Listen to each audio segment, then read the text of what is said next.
Hello everyone, this is John Wenk reporting for Winner Go Home podcast. Today I'm just going to be giving you all a quick glimpse into the state of Mets starting pitching and what life after Johan Santana holds for the organization. As a baseball fan, as a Met fan, everyone remembers the September of 2007 collapse in which the team let a 7-game lead slip away in the division with 17 games left to play. Definitely one of the most epic collapses of any sports franchise in history. It almost seemed like it was an impossible thing to do, losing the lead to the Phillies and just collapsing.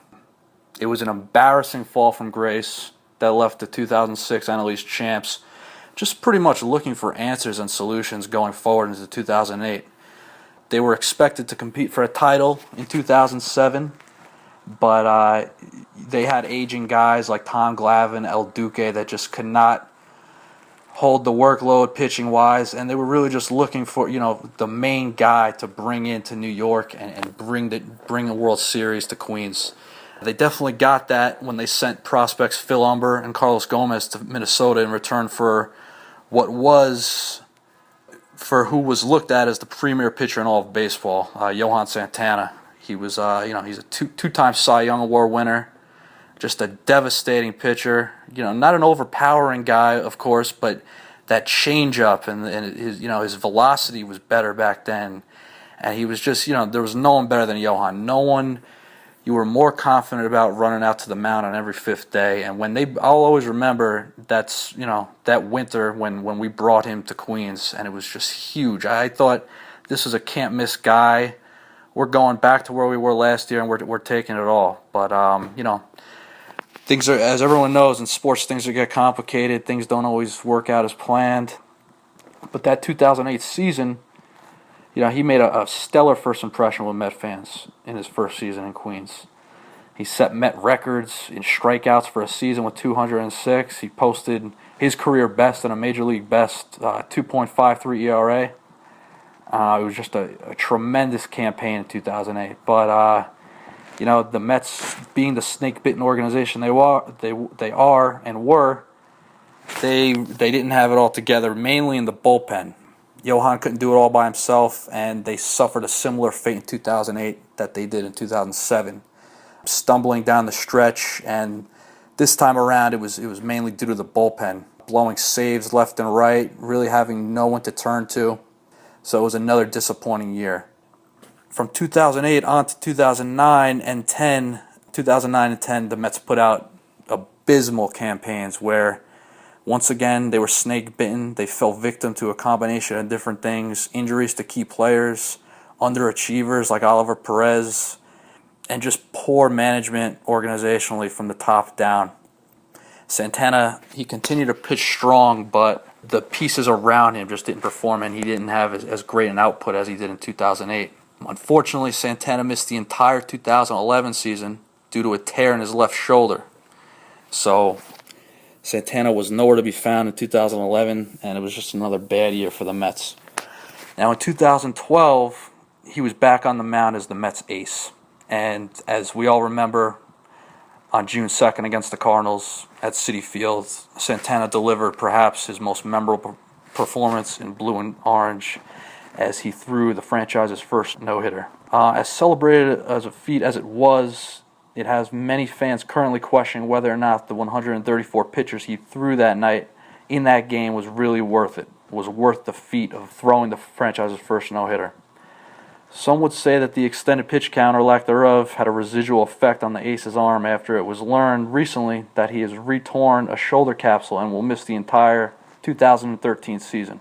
It's likely that Santana's tenure in Queens has come to an end. We'll never see him pitch for the Mets again. As the Santana chapter in New York comes to a close, the Mets and their fans will be looking forward to a new contingent of starting pitchers going into the future. The current youth that resides on the big club, as well as the farm, gives the organization a reason to be optimistic. But as everyone knows, the Met fan can never be too optimistic because of what history has produced. The Mets have boasted some stellar pitching prospects throughout the years that have either amounted to nothing or experienced success elsewhere. The prospect trio that comes to mind is Generation K, which some of us will remember from the mid-'90s. I was only a young kid, but I remember my dad just being so excited about these guys, and then seeing that they did absolutely nothing for the Mets. It was a true three-headed monster in the minor leagues, and it consisted of Bill Pulsipher, Paul Wilson, and Jason Isringhausen. Now, Pulsipher, he was left-handed. He was a power arm, but he encountered a lot of injuries and even suffered from depression when he started to believe that his career wasn't going to go as everyone thought it would. He saw stints with a handful of major league teams, minor league teams, and even pitched for teams like the Long Island Ducks. Injuries really derailed his career. Paul Wilson, he was a big right-handed power arm from Florida State. I think he was a first-round draft pick, and he saw little to no success with the Mets. And soon after, he was sent to the Cincinnati Reds, where he was just a kind of a middle-of-the-pack starting pitcher. Never really made a name for himself. And then the guy who probably most everyone remembers is Jason Isringhausen, who really hard-throwing right-handed pitcher, but he himself experienced a lot of injuries with the Mets as well and never panned out as a starter. Eventually, Bobby Valentine got fed up with him and lost patience, and he was never given a chance even in the bullpen for the Mets, and was jettisoned to Oakland, where he had a good career as a closer for a while with different clubs, Oakland and St. Louis. Currently, the organization has stockpiled and developed a pretty solid group of pitchers to hopefully propel the Santana-less Mets into the future. Here's just a quick look at some of the names that will take on important roles for the team in the years to come. First guy I want to talk about is John Neese. He was a 2005 seventh-round draft pick. He made his way through the organization pretty nicely, and he made his debut in 2008. Neese is a lefty, and he's had success in the big leagues. And the most important thing is that he's shown improvements over the course of his first few big league seasons. In my mind, the most telling stat about his maturation is that his ERA improved a whole run from 2011 to 2012, where it went from 4.40 to 3.40 last year. At age 26, it seems like Neese has really started to figure out how to get major league hitters out consistently. He doesn't really possess any type of overpowering stuff. His fastball sits in the low 90s, but for him, the key to getting guys out is his location more than anything. He's got an above-average curveball, and I think if he masters his Al Leiter-esque cutter, he can really take the next step.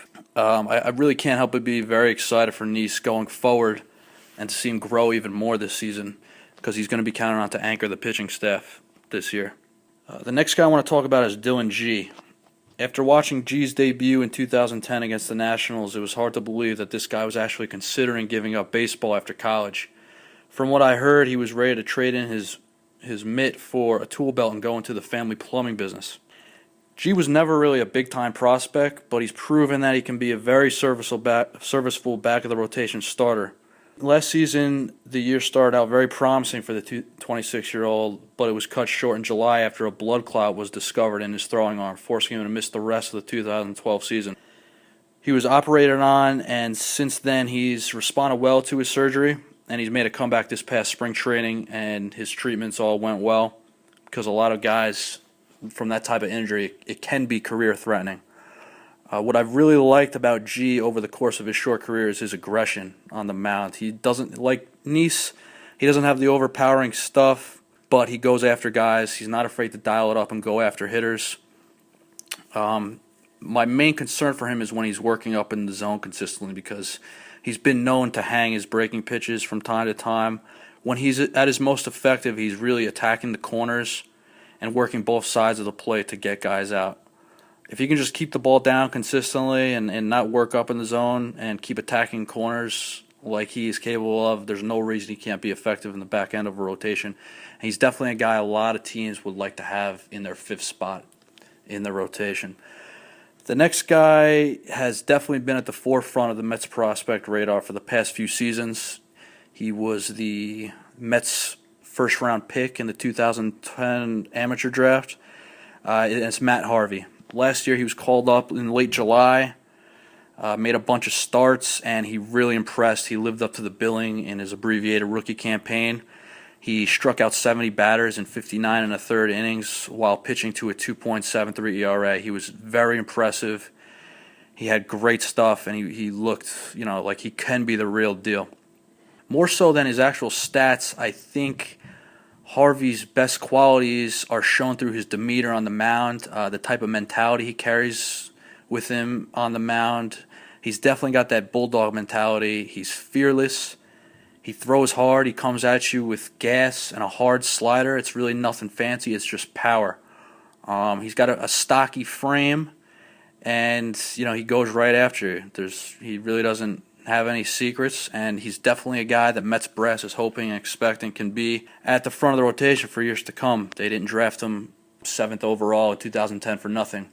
And what a lot of Met fans fail to remember is that this is the last first-round draft pick that Omar Minaya ever made with the organization, the former GM. For all of Manaya's follies with the Mets, with handing out bad contracts, he was always a very good talent evaluator. And I would love nothing than to look back on Harvey's drafting Harvey and thanking Minaya for his parting gift to the Mets.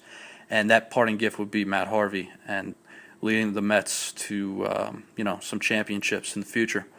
The next guy is someone a lot of people in Mets circles has coined as the chosen one. It's the guy the Mets traded Carlos Beltran for 2 seasons ago, and Zach Wheeler. This is the guy that the Mets got for Beltran. They sent him to San Francisco as a rental player, essentially, and they got back a top-notch pitching prospect.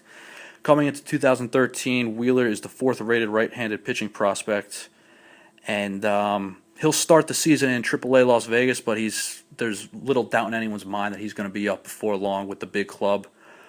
There's really no telling when. It could be May. It could be around the All-Star break. It could be August. Who knows? But he's going to be up. He's going to have an impact on this team. And barring any type of injury or setback, he's going to be the ace for a long time. That's what he's going to be counted on to do. He's got electric stuff. He's 6'4". He's more of all arms and legs. He's not in comparison to Harvey being of a stockier build. Wheeler is leaner. It's going to look like all arms and legs coming at you. He's got terrific stuff, and everyone feels really strongly about this kid. He should be an ace. The 5th guy I want to talk about is Noah Syndergaard. Along with Travis d'Arnaud, he was the other big-time prospect that was sent to Toronto for the Cy Young winner, R.A. Dickey, this past winter.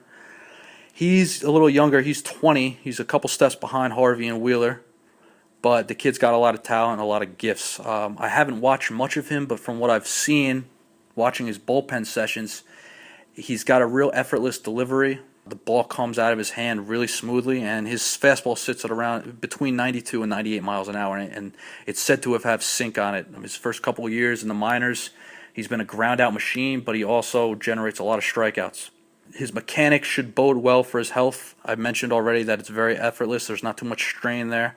And as long as he continues to progress and mature and build upon his professional career that's been impressive already, this guy should be on the fast track to the big leagues. My one concern is that he just doesn't turn into the next Mike Pelfrey, because the Mets really ruined him. He was a big power arm coming out of college way back when, and he essentially became a ground ball pitcher. With Syndergaard, he's 6'5", he's a big boy. I want this guy to be a power arm and nothing less. So hopefully we see him in Queens before long. All right, so those are the 5 guys I wanted to go over, take a closer look at. As we all know, pitching wins championships, and if the Mets are going to sniff a World Series in the next couple of years, it's going to be thanks in part to these guys. And hopefully these guys could carry the Mets to the promised land in the next few years. They're all young. They got a lot of talent. So we'll see what happens. This has been John Wenk for Winner Go Home Podcast. Have a good one.